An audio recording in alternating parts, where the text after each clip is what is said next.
Bonjour, c'est Petit Fauve. Suite au retour que vous avez fait sur ma première vidéo, j'ai décidé d'en sortir une sur le full set Neo Genesis japonais. Quelques petites choses intéressantes à savoir avant qu'on commence, c'est que le set japonais comporte moins de cartes que le set français. Il y en a 96 contre 111. Ça s'explique en fait, le set japonais, quand il est sorti avec autour des cartes promotionnelles qui étaient rangées dans des premium files. Je prends cet exemple-là. Et le premium file, c'était une fiche de classeur qu'on pouvait avoir à part et qui comportait des cartes exclusives. Et en fait, quand Wizard a exporté le bloc chez nous, il les a juste intégrées directement dans le bloc. Voilà. Autre petite chose à savoir, je sais pas si ça vous saute aux yeux si vous collectionnez depuis très peu de temps, mais avant, nous dans le bloc français, c'est pas du tout rangé par type. Nous, c'est d'abord comme le système américain, c'est rangé par ordre de rareté et ensuite par ordre alphabétique. Nous, on a perdu l'ordre alphabétique en traduisant les noms, mais on a gardé le même système. Alors que les Japonais, vous voyez, ils font d'abord tous les types plantes, ensuite par rareté, donc là, de la commune dernière commune, peu commune, et ensuite par numéro de Pokédex. Il n'y a pas d'ordre de classement dans l'extension en fait. Donc il n'y a pas de 1 sur 96 pour le bloc japonais par exemple. C'est par ordre de Pokédex, ce qui est assez raccord puisque Misterve, il arrive bien avant Karatroc, et ensuite on rembraye sur Orchid. Voilà. Bon bah, on va commencer quand même à regarder. Donc vous voyez, introduction des premiers Pokémon, beaucoup d'artwork officiels de Ken Sugimori. Voilà. Moi, j'ai pas trop.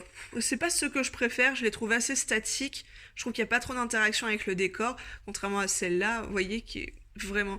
Celle-là qui est aussi originale, je trouve que c'est ça la force des cartes Pokémon, c'est qu'on a vraiment plusieurs illustrateurs qui arrivent à se démarquer. Ah oui, et autre particularité de ce set, c'est que comme dans le jeu vidéo, il introduit deux nouveaux types.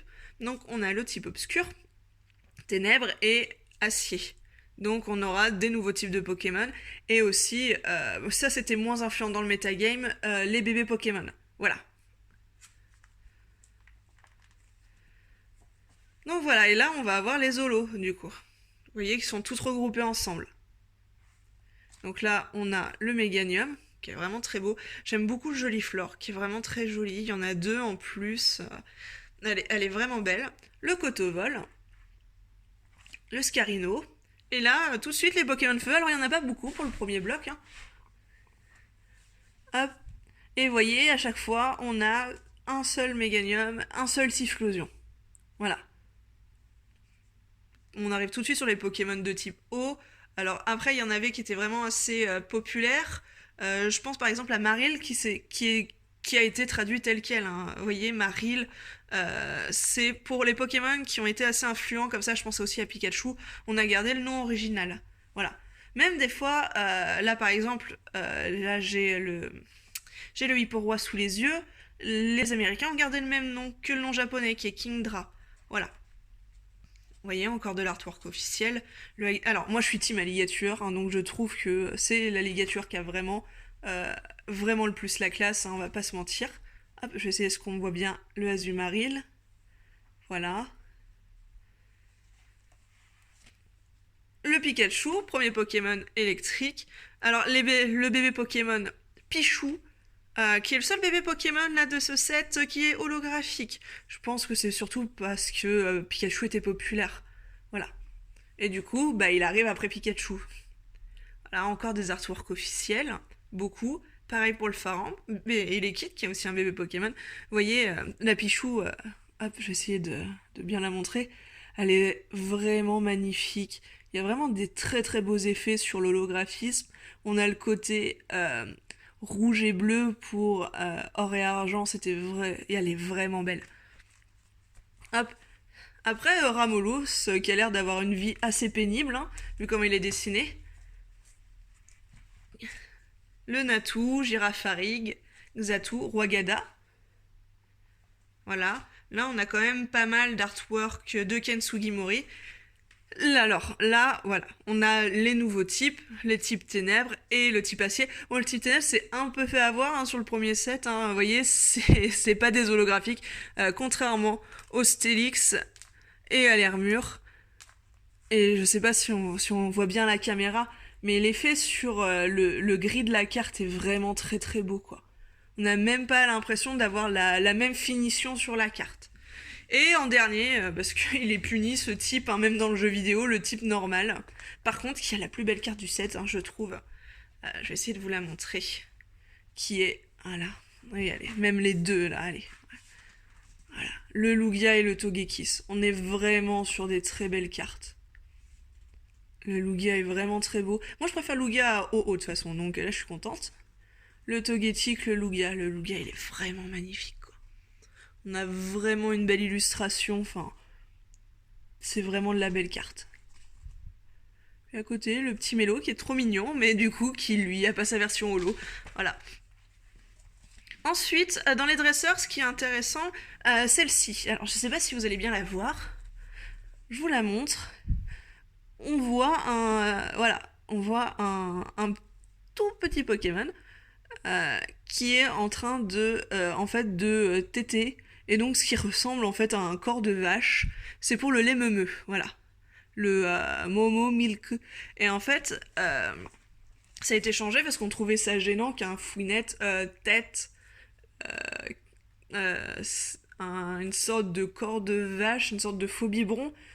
Donc en fait, l'illustration a été totalement changée pour éviter ce côté gênant qu'il pouvait y avoir pour nous. Beaucoup de traîneurs, alors ceux qui jouent pas, ça faisait pareil. Je pense ici au casino dont les illustrations ont été aussi changées parce que bien sûr les jeux d'argent sont pas bien vus de notre côté. L'énergie obscure qui se fait encore avoir par rapport à l'énergie métal qui elle est holographique. Voilà. Alors ça c'est d'autres cartes que j'ai rangées là en attendant parce que malheureusement c'est un portfolio que j'ai en attendant de recevoir un classeur un peu plus sympa qui pourrait être en accord avec or et argent.